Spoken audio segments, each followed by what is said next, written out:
Il y a une idée, une phrase plutôt, qui circule pas mal depuis quelques années. Et franchement, elle pose un diagnostic assez glaçant sur notre époque. Mhm. C'est l'idée qu'il est aujourd'hui beaucoup plus facile pour un esprit humain d'imaginer la fin du monde, oui, la fin du monde, que d'imaginer la fin du capitalisme. Ah ouais, c'est une citation qui frappe fort. Exactement. On peut visualiser des astéroïdes, des tsunamis, des apocalypses climatiques avec une clarté terrifiante. Mais un monde qui fonctionnerait sans le marché globalisé, bah là c'est le trou noir. L'imaginaire s'arrête net. Voilà. Et c'est cette paralysie un peu fascinante qui nous sert de point de départ aujourd'hui pour notre exploration. On va plonger dans un ouvrage particulièrement explosif qui s'appelle Notre ennemi le capital, Mhm. avec un sous-titre très parlant, Note sur la fin des jours tranquilles. Un livre du philosophe Jean-Claude Michéa. C'est ça. Et la mission de notre session d'aujourd'hui, c'est de décrypter une thèse qui prend le contre-pied absolu des idées reçues.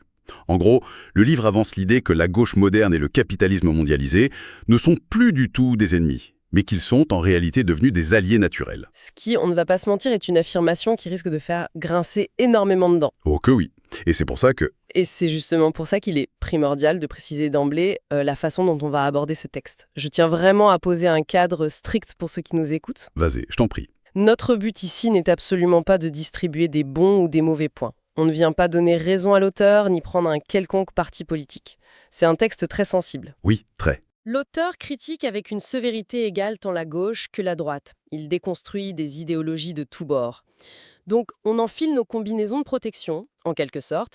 Notre rôle, c'est uniquement d'agir comme des guides impartiaux. On est là pour comprendre la mécanique de ces arguments et voir pourquoi cette grille de lecture provoque un tel séisme. C'est le cadre parfait, je suis totalement d'accord. Et pour quiconque cherche à comprendre pourquoi le paysage politique actuel semble si confus, cette analyse offre une perspective vraiment inattendue. Tout à fait. Alors, pour commencer, je pense qu'il faut redéfinir ce qu'est le capitalisme selon cet ouvrage. Parce qu'on a souvent ce réflexe de l'associer au conservatisme. L'image classique. Ouais, on s'imagine des hommes en costume gris, dans des banques, très austères, qui veulent surtout que l'ordre établi ne change jamais. Eh bien, le texte démontre que c'est une erreur d'analyse fondamentale. Le capitalisme n'a, par essence, absolument rien de conservateur. Rien du tout. Non, rien. En fait, pour survivre, il a besoin d'un mouvement perpétuel. C'est ce que certains économistes appellent la destruction créatrice. Mais ici, c'est poussé à son paroxysme. D'accord. Pour que le capital continue de fructifier, il ne peut tolérer aucune limite, qu'elle soit géographique, naturelle ou même morale. Il doit constamment tout remettre en question, tout marchandiser. Il doit coloniser l'infini sous peine de s'effondrer. C'est une machine qui ne peut pas s'arrêter, quoi. C'est exactement ça. D'ailleurs, l'ouvrage cite une phrase terrible prononcée par Margaret Thatcher en 1981. Elle résume parfaitement cette ambition vertigineuse. Qu'est-ce qu'elle disait? Elle disait, je cite, « L'économie, c'est la méthode. Mais notre but reste de changer le cœur et l'âme de l'être humain. » Waouh, changer le cœur et l'âme. On dépasse largement le cadre d'un simple système de gestion comptable, là. On est très loin de la petite idée de la libre concurrence dont on nous parle en cours d'économie. Tu sais, cette idée où des acteurs rationnels s'affrontent loyalement. Ouais, le beau jeu équitable. Voilà. La concurrence libre et non faussée, c'est juste la vitrine théorique. L'analyse de Michéa souligne à quel point la réalité du marché est tout autre. C'est-à-dire? Eh bien, l'objectif d'un acteur économique rationnel n'est jamais de maintenir la concurrence. Parce que la concurrence, ça diminue les marges de profit. Le but intrinsèque du système, le but ultime, c'est le monopole. Ah, bien sûr. Ça, c'est stupéfiant. Un système soi-disant basé sur la compétition équitable aboutit aujourd'hui à une situation où une soixantaine d'individus possèdent autant de richesses que la moitié la plus pauvre de l'humanité. C'est vertigineux quand on y pense. Oui, le but n'est pas la joyeuse compétition de tous, c'est la concentration absolue entre les mains de quelques-uns. Tu sais, en écoutant ça, ça me fait penser à une analogie qui est d'ailleurs évoquée en rapport avec ces théories. C'est la mécanique d'une simple partie de Monopoly. Ah oui? Très bon exemple. L'idéal libéral, il nous vend ce concept où tout le monde s'assoit autour de la table avec le même petit pécule de départ. C'est sympa, c'est une compétition amusante en famille. Mais la réalité du jeu, et quiconque y a joué le sait, c'est que personne ne joue pour coexister pacifiquement. Surtout pas au Monopoly. Exactement. Le seul et unique but, c'est de s'emparer de la rue de la paix, de ruiner les autres joueurs et de finir seul maître du plateau en regardant tout le monde faire faillite. Et le fonctionnement systémique est effectivement très similaire à ça. C'est ce qui plonge les individus dans ce que l'auteur appelle les eaux glacées du calcul égoïste. Le système isole chaque personne, il brise les solidarités traditionnelles, Pour en faire des concurrents. voilà, pour transformer chaque citoyen en un concurrent acharné, engagé dans une guerre de tous contre tous. Mais du coup, ça soulève une question hyper évidente. Si cette machine capitaliste est si efficace pour isoler les gens, pour tout réduire à une compétition féroce, comment ça se fait que la société ne s'est pas encore totalement effondrée? C'est la grande question. Oui. Comment les classes populaires, concrètement, au jour le jour, arrivent-elles à survivre à cette atomisation? Et c'est là qu'intervient un des concepts les plus cruciaux de cette réflexion. Pour survivre, les gens ordinaires s'appuient sur ce que George Orwell nommait la décence commune, la fameuse common decency. D'accord. Et l'anthropologue David Graeber, lui, il va même jusqu'à utiliser un terme plus provocateur pour ça. Il l'appelle le communisme du quotidien. Attends. Utiliser le mot communisme pour décrire des petites interactions de tous les jours, c'est pas un peu disproportionné? Ça peut paraître fort, oui. Parce que, enfin, est-ce qu'on ne parle pas simplement de politesse de base ou de gentillesse humaine? C'est une réaction très légitime, mais le terme décrit une mécanique sociale très précise qui s'oppose à la logique marchande.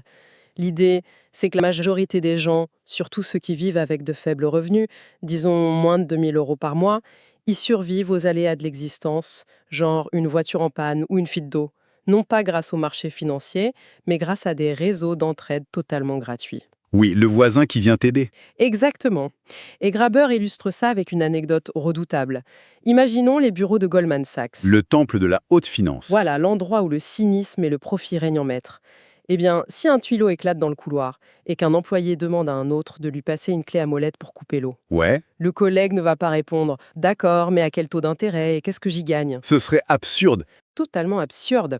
Face à une nécessité matérielle immédiate, même les banquiers d'affaires régressent vers des comportements de coopération spontanés et désintéressés. L'ouvrage s'appuie ici sur l'anthropologue Marcel Mauss et son essai sur le don. Et comment ça marche, cette mécanique du don, par rapport à une transaction classique d'Agnès? Une transaction financière, elle est conçue pour clore une relation. Tu vas à la boulangerie, tu achètes un pain, tu donnes ta monnaie. La dette est effacée. Exactement. La relation est terminée, chacun repart de son côté. À l'inverse, le don, comme prêter un outil ou garder les enfants d'un collègue, ça crée une boucle d'obligations réciproques. Donner, recevoir et rendre. Hein, ça crée un lien durable. C'est ça. Ça génère une dette sociale informelle qui lie les gens entre eux au lieu de les séparer. C'est le vrai ciment des communautés. Et ça contredit frontalement l'anthropologie libérale. C'est-à-dire l'idée que l'humain serait juste un égoïste rationnel. Voilà, un individu isolé, mu uniquement par son intérêt personnel. Sans cette entraide spontanée, le quotidien des travailleurs s'effondrerait au premier accident de la vie. Ce qui m'amène à un point essentiel de l'analyse de Michéa. Si cette entraide, si ces liens sociaux constituent le véritable filet de sécurité des classes populaires, comment se fait-il que la gauche moderne, qui a historiquement construit son identité sur la défense des travailleurs, semble avoir complètement déserté ce terrain? C'est une excellente transition. Pour comprendre ce glissement, l'auteur nous ramène un tournant historique très spécifique. On repart à la fin du 19e siècle. En France, j'imagine. Oui, au moment de l'affaire Dreyfus. Avant cet événement, le mouvement socialiste, qui était largement ouvrier, restait à très bonne distance des partis républicains qu'on disait bourgeois. Leur combat, c'était vraiment l'économie. La priorité absolue, c'était l'émancipation économique des travailleurs face au capital. Mais durant l'affaire Dreyfus, des figures intellectuelles, comme Jean Jaurès, ont estimé qu'il fallait créer un vaste front républicain de progrès. Pour s'unir contre l'extrême droite et les conservateurs de l'époque. Exactement. Unir les socialistes et la bourgeoisie de gauche pour faire rempart contre les forces de la réaction. Donc si je comprends bien, à la base, c'était juste une alliance stratégique d'urgence face à une crise politique ponctuelle. C'était l'idée. Mais le problème, selon l'analyse de Michéa, c'est que cette alliance est devenue définitive. L'ouvrage rappelle les avertissements très durs lancés à l'époque par Rosa Luxembourg. Qu'est-ce qu'il disait, Rosa Luxembourg? Elle prédisait qu'en s'alliant organiquement avec la gauche bourgeoise pour participer à des gouvernements, ce n'étaient pas les socialistes qui allaient conquérir l'État, c'était l'État bourgeois qui allait domestiquer le socialisme. Ah oui, c'est fort, et c'est ce qui s'est passé. Selon l'auteur, oui.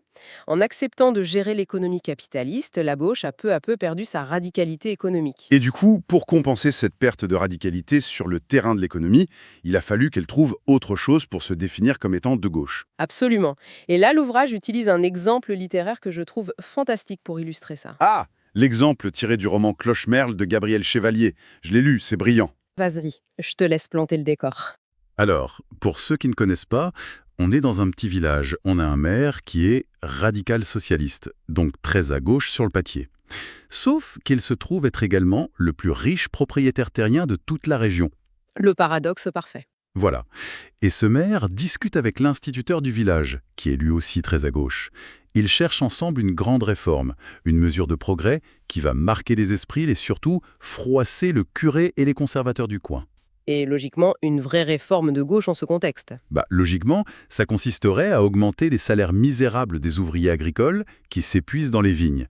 Vignes qui, je le rappelle, appartiennent au maire. Mais évidemment. Évidemment, toucher à l'économie, réduire les profits du maire, il n'en est pas question. Alors, après mûre réflexion, il trouve l'idée brillante. L'acte de progrès ultime. Le suspense est à son comble. Ils vont faire construire un urinoir public. Un urinoir public au beau milieu du village. C'est magique. Parce que, selon l'instituteur, c'est le summum de l'égalité républicaine.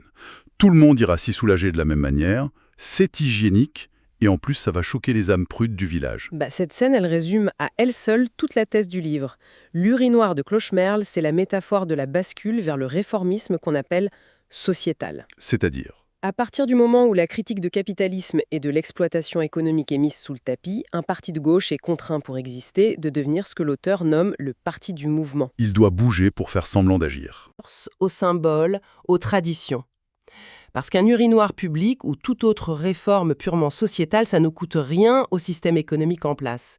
Le capitalisme s'en accommode même parfaitement. L'analogie qui me vient en tête, c'est un peu l'image d'un immeuble en flammes. C'est-à-dire ? C'est comme si au lieu de s'attaquer au feu qui est en train de consumer la structure même du bâtiment, on se réjouissait d'avoir réussi à changer la tapisserie du salon. Ouais, parce que la nouvelle couleur est beaucoup plus inclusive et moderne. Exactement, tout en détournant ostensiblement le regard des locataires du rez-de-chaussée qui sont en train d'étouffer dans la fumée de l'incendie économique. L'image est glaçante, mais c'est tout à fait ça. Et le diagnostic de Micha va encore plus loin. Ah bon ? Oui, parce que cette substitution, le passage de l'économique au sociétal, ce n'est pas un banal accident de parcours politique. C'est une convergence structurelle. L'auteur soutient que le libéralisme culturel, cette volonté farouche d'abolir toutes les limites, toutes les frontières, tous les tabous, c'est en réalité le moteur indispensable du libéralisme économique. Attends, là j'ai quand même du mal à adhérer complètement sans poser de questions. Vas-y. Suggérer que les mouvements intellectuels, ceux qui militent de bonne foi pour des libertés culturelles, pour les droits des minorités ou pour l'abolition des frontières traditionnelles, suggérer qu'ils font en réalité secrètement le jeu des banquiers de Wall Street, franchement, ça résonne dangereusement comme une théorie du complot, non ? C'est un scepticisme hyper légitime, mais justement, l'argumentation de Michean n'invoque aucun complot secret dans des bureaux enfumés. D'accord, alors comment ça marche Elle décrit une synergie mécanique implacable. Reprenons notre anthropologie libérale. Pour que le marché puisse vendre tout et n'importe quoi, à l'infini, il a besoin que l'individu soit déraciné, qu'il soit débarrassé de toute contrainte morale, familiale ou géographique. Pourquoi ? Parce que si tu es défini par une culture locale, forte, avec des liens de solidarité, tes besoins de consommation sont limités. Mais si toutes ces limites volent en éclats, au nom du prétendu progrès, L'individu se retrouve seul. exactement. Et l'individu atomisé doit alors se tourner vers le marché pour s'acheter une identité, des styles de vie, des services pour pallier sa solitude. Et le point d'orgue de cette convergence décrit dans l'ouvrage, c'est l'idéologie de la Silicon Valley. Ah, la Silicon Valley. Oui, le projet est transhumaniste. Absolument. Dans la Silicon Valley, on observe la fusion parfaite entre les idéaux libertaires de la contre-culture californienne des années 60, Le mouvement hippie, la liberté absolue. voilà, fusionnés avec le capitalisme de surveillance le plus agressif qui soit. Pour ces ultra-progressistes de la tech, la dernière frontière réactionnaire à abattre, c'est le corps humain biologique. Ah oui, l'idée de télécharger sa conscience dans des machines. C'est ça. S'émanciper de la chair, c'est présenté comme le progrès absolu de l'humanité. Mais d'un point de vue purement économique, s'affranchir de la biologie, c'est surtout la garantie de créer des marchés technologiques littéralement infinis. La destruction des limites culturelles prépare le terrain pour la monétisation totale de l'existence. C'est fascinant. Mais comment les penseurs et les militants qui portent ces combats sociétaux justifient-ils cette alliance avec la finance ? Je veux dire, ils ne perçoivent pas la contradiction énorme. Entre le fait de dénoncer les grandes entreprises et de célébrer l'individualisme qui les fait prospérer, Oui, comment ils gèrent cette dissonance cognitive ? L'ouvrage tente de l'expliquer à travers une forme de schizophrénie idéologique. Et pour l'illustrer, l'auteur convoque George Orwell, mais aussi le conte très célèbre d'Andersen, Les habits neufs de l'empereur. Ah, où l'empereur défile tout nu devant son peuple. C'est ça. L'empereur est nu, mais ses courtisans refusent de l'admettre par peur d'être qualifiés d'idiots ou d'incompétents. Transposé à notre époque politique, c'est la terreur absolue d'être étiqueté comme réactionnaire ou conservateur ou ringard. La paire du jugement des pairs. Exactement. Cette peur paralyse une grande partie de l'intelligentsia.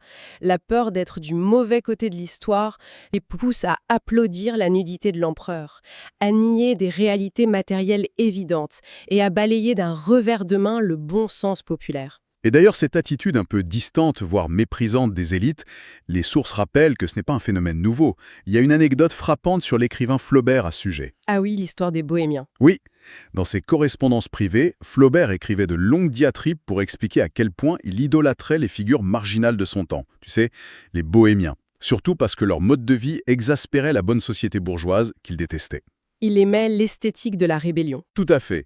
Mais paradoxalement, lorsqu'il a été confronté au véritable peuple des travailleurs, lors de la Commune de Paris par exemple, ce même Flaubert estimait qu'il fallait condamner tous ces ouvriers aux galères et les enchaîner. C'est terrible. C'est l'illustration parfaite d'une posture de rébellion purement esthétique. Ça masque un mépris profond pour les classes laborieuses réelles. Ce contraste est fondamental. Et pour montrer qu'une autre voie est possible, loin de ce mépris, le texte met en lumière un exemple historique magnifique, qui a d'ailleurs été raconté dans le film Pride. Ah oui, l'histoire au Pays de Galles. Raconte. L'histoire se déroule en 1984 sous le gouvernement de fer de Margaret Thatcher. Un groupe de militants homosexuels londoniens décide de lever des fonds pour soutenir les mineurs de charbon gallois qui sont en grève dure. Sur le papier, ce sont deux mondes qui n'ont rien à voir. Rien du tout. Tout oppose la culture urbaine, militante, londonienne et le monde ouvrier traditionnel du Pays de Galles. Mais le miracle politique se produit. Au lieu d'arriver avec une posture de supériorité morale, De leur faire la leçon, en gros. voilà, au lieu d'exiger des mineurs qu'ils déconstruisent d'abord leur culture locale pour s'aligner sur des standards académiques pointus, ils s'unissent. Ils se retrouvent autour d'une aide matérielle directe contre un adversaire commun. Ils construisent une solidarité concrète par l'action, basée sur cette fameuse décence commune dont on parlait. Une vraie solidarité qui transcende totalement les vieilles étiquettes, ce qui nous amène à la conclusion politique de cette analyse finalement. Oui, Si le système politique traditionnel est verrouillé à ce point, et si le théâtre qui oppose éternellement la gauche et la droite ne sert plus qu'à maintenir les règles du Monopoly en place, quelle est l'alternative concrète? Comment on échappe à cette fatalité? eh bien, selon l'auteur, la première étape, c'est de jeter cette vieille boussole gauche-droite. Elle est devenue un outil de paralysie politique. Il faut redessiner complètement la ligne de fracture, de manière transversale, un peu comme un retour aux origines du socialisme du 19e siècle. C'est-à-dire? Il ne s'agit plus d'opposer le soi-disant camp du progrès au camp de la réaction, il faut opposer ceux qui produisent et subissent le système à ceux qui l'organisent et en tirent profit. Le clivage vertical en somme, ceux d'en bas contre ceux d'en haut. Exactement. Et l'exemple qui incarne cette tentative dans l'ouvrage, c'est l'émergence en Espagne du mouvement Podemos, issu de la révolte des indignés, le fameux 15e. D'ailleurs, leur ligne fondatrice disait très explicitement « Nous ne sommes ni de gauche ni de droite, nous sommes ceux d'en bas contre ceux d'en haut ». C'est exactement ça. Leur objectif assumé, ce n'était pas de délivrer des certificats de pureté idéologique à chaque militant. C'était de fédérer des gens autour de problèmes matériels urgents. Les expulsions de logements, le coût inabordable du chauffage, les factures impayées. Le quotidien. Le quotidien. Le génie initial de ce mouvement a été de comprendre qu'on ne rassemble pas les gens ordinaires en leur faisant la morale sur leur façon de parler. Le point de ralliement devait être ancré dans le besoin immédiat de protection contre le marché. Activer la décence commune à grande échelle. L'analyse est très séduisante, mais tu sais, en observant la méthode de ces mouvements, il y a une ironie qui frappe immédiatement. Je vois où tu veux en venir. L'ouvrage fait l'éloge de cette volonté de recréer du lien social authentique. Pourtant, comment s'organisent massivement ces mouvements comme les indignés? Sur Internet. Ils se coordonnent sur Facebook, sur Twitter, sur les réseaux sociaux, c'est-à-dire qu'ils s'appuient précisément sur les plateformes numériques conçues par cette même Silicon Valley ultra-capitaliste et atomisante que l'auteur dénonce violemment. Il n'y a pas un piège fatal là? Ah mais ce paradoxe est clairement identifié. Michéa met d'ailleurs en garde contre le mirage de la démocratie numérique. Il n'y croit pas donc. Pas du tout. Parce que les algorithmes des réseaux sociaux, c'est l'aboutissement de la destruction créatrice. Ils ne sont pas conçus pour créer du lien. Ils seront là pour isoler les individus devant leurs écrans, transformer leurs indignations en données exploitables et simuler un engagement collectif qui reste au fond très solitaire. Tu likes, tu partages et tu te sens militant alors que t'es seul dans ton canapé? Exactement. C'est pourquoi la conclusion de cette analyse insiste sur une nécessité vitale, l'ancrage dans le monde physique. Un mouvement ne peut survivre et échapper à la récupération par le capitalisme cool que s'il s'implante matériellement, Dans les quartiers, sur les lieux de travail. dans la vraie vie, en créant des circuits courts, des coopératives agricoles, des lieux d'échange réels. La lutte, pour avoir un sens, doit exister en dehors des serveurs californiens. Waouh!